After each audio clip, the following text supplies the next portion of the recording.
Hello, and welcome to the third and final part, the top 5 of fragrances that I, as a reviewer, am always going to recommend to you, probably no matter what. If you haven't seen the first 2, which was the 25 to the 16, and then the 15 subsequently to the number 6 spot, then there's some cards flying about that you can watch.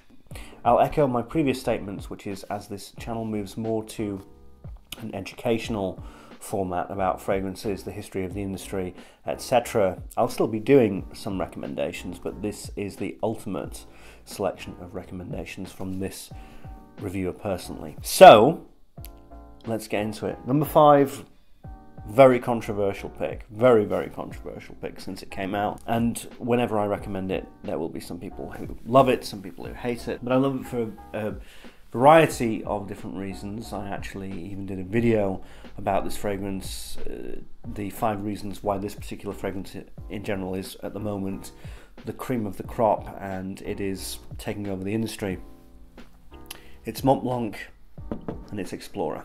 Manny from Cascade Scents recently said to me that in his opinion this is the cool water of the now, and I did say that in the video where I talked about this, but that's such a great way to put it. I want to say it again because it's just such a great way of putting it and great way of expressing it. Right now you've got basically 3 mainstream selections. One is Dior Sauvage, and it's not really my thing. I never really connected with it. I get it, I really do, but I don't personally like it. I find it way too scratchy, I find it way too synthetic. It doesn't work. The second one, arguably, is Bleu de Chanel. And, well, we're going to be getting to that in a little bit. But the third one is most certainly at the moment Mont Blanc Explorer. If this is the first fragrance video you've ever seen in your life, buy this. Straight up, blind buy it. You don't even have to know anything about it. It's that mainstream, it's that user-friendly, it's that accessible. In general, Mont Blanc Explorer is a affordable, designer-orientated, citrusy clone of Aventus, but it just works in so many different ways and is just so wonderful and pleasant and easy to wear, and I'm always going to recommend it. But number 4 is Bleu de Chanel Parfum. Some people say and ask me whenever I do lists of this nature, where's the original Bleu de Chanel? Where is it? And I'll say it again, some people know this, some people don't. The original Bleu de Chanel is phenomenal. There's no question of that. It's fantastic. But it's one of those rare occurrences, and this can happen, you may have had experiences like this yourself. The original Bleu de Chanel does not work on me. I know it's an amazing fragrance, and on my friends, and on one friend in particular, it smells phenomenal. And from almost everybody that I've smelt it on, it smells fantastic. On me, the original Bleu de Chanel smells like bitter bananas. Awful. And I was gutted.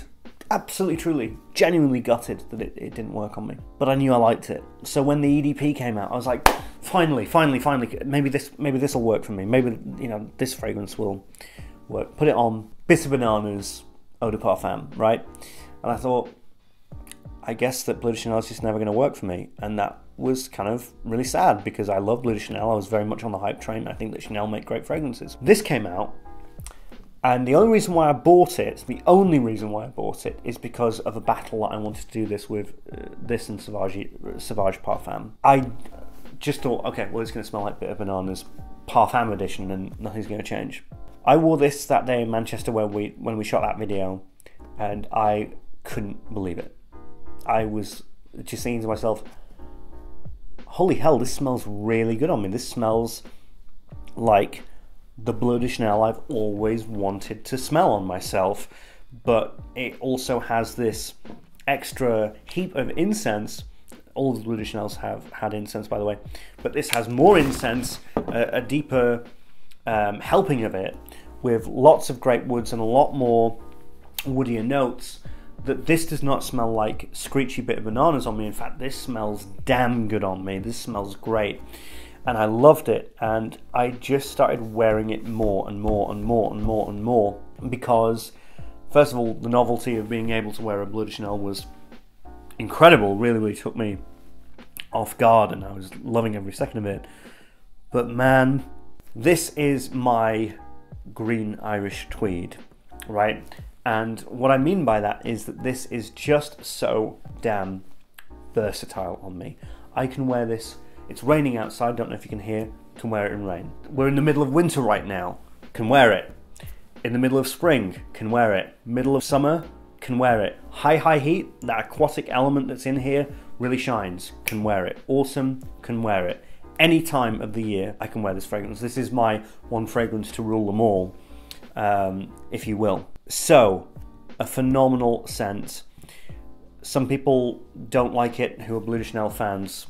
Screw 'em. This is the best Bleu de Chanel, in my opinion, ever. It's phenomenal, it's amazing, and I just really enjoy wearing it, and there's just so much to love.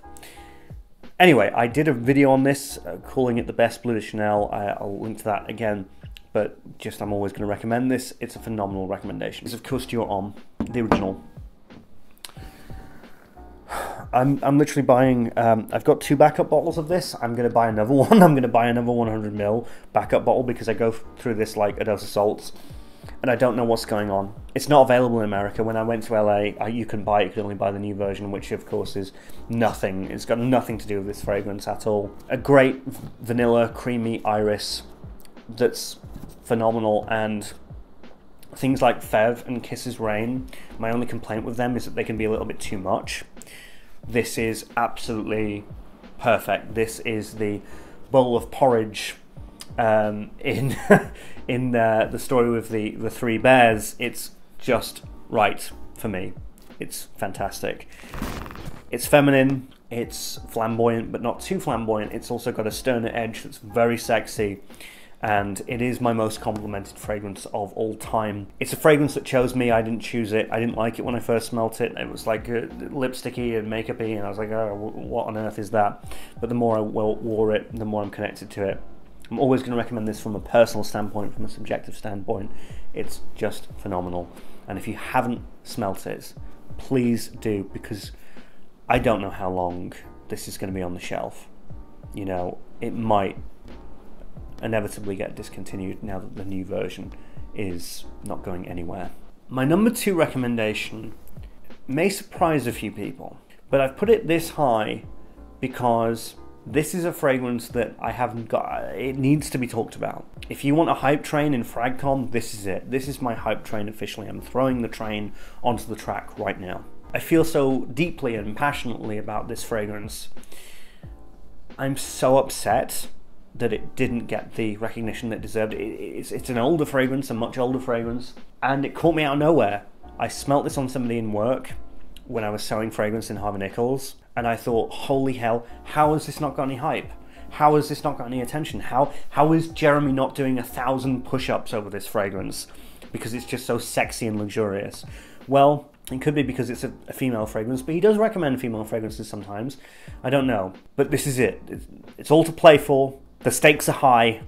I'm putting my name on the line with this one. It's my number 2 of fragrances that I will never stop recommending of a 25 list. So you know I'm serious. I'm literally putting my arse on the line for this fragrance. It's from the House of Hermes. It's Eau de Merveille. Alicia described this once as a galaxy of scent. And it really is. You put this on, you're getting, of course, the classic Hermes orange smell, but with some sparkliness. I don't know how they do it, but it's sparkly and citrusy and tangy and woody at the same time. This is a masterpiece. A masterpiece is a word that should not be used as much as it is in this community, but it is because of hype and views and subscriptions and the trashy nature of YouTube and the YouTube algorithm. But I say hand on heart, to me this is a masterpiece. If you love citrusy fragrances, if you love orange, the note of orange, if you love more mainstream fragrances such as Prada, Luna Rossa, if you love cleanly fragrances such as Dior Homme and the fragrances I've been talking about, like Aqua Universalis Forte, Allure Homme Sport, those kinds of fragrances that take citrus and really, really clean it up, but also give it a gourmand nature with vanilla and that sparkliness. This is the fragrance that you must look out for. It's got a plethora of notes and things going on for it. It should collapse in on itself, but it doesn't. This has got orange, woods, vanillas, spiky citruses, greenery, all those things wrapped into a phenomenal fragrance. It also has some florals. The fact that this is a woman's fragrance is just unacceptable.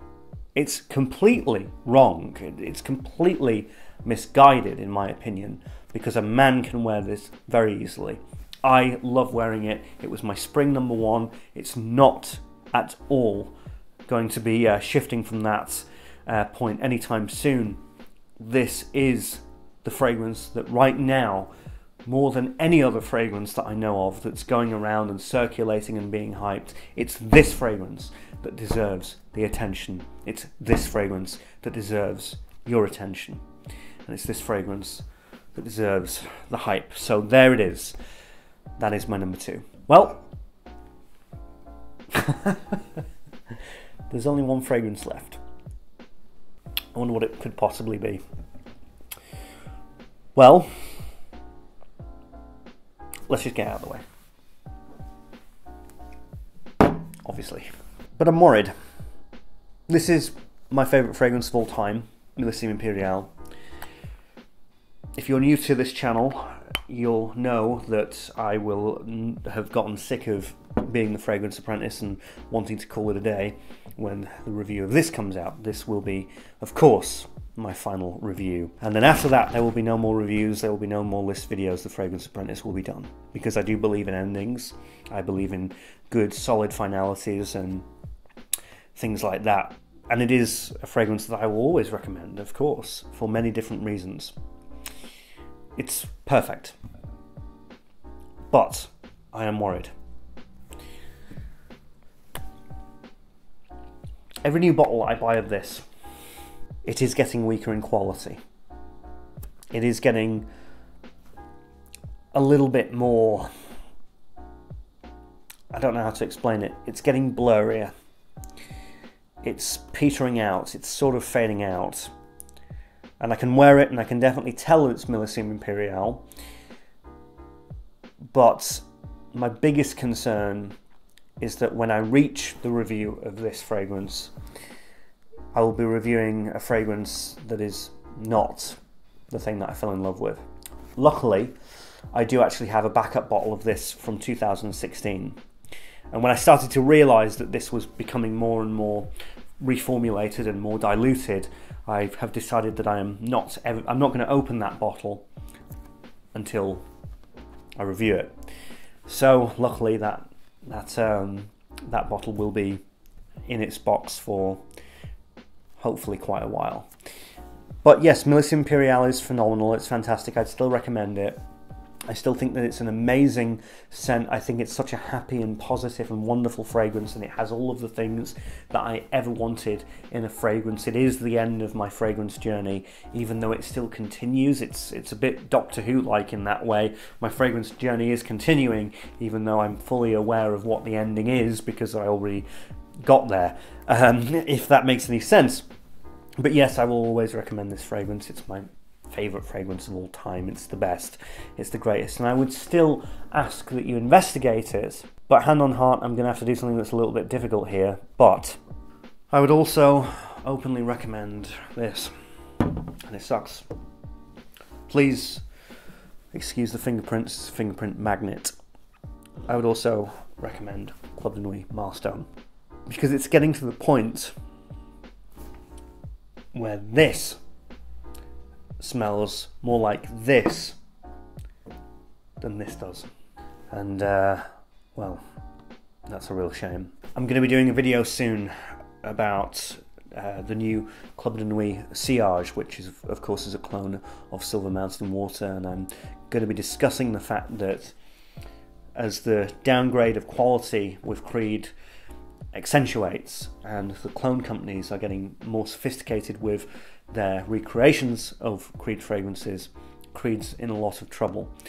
That will be coming relatively soon. But yes, Millesime Imperial is my favourite fragrance of all time. It is my #1 recommendation ever.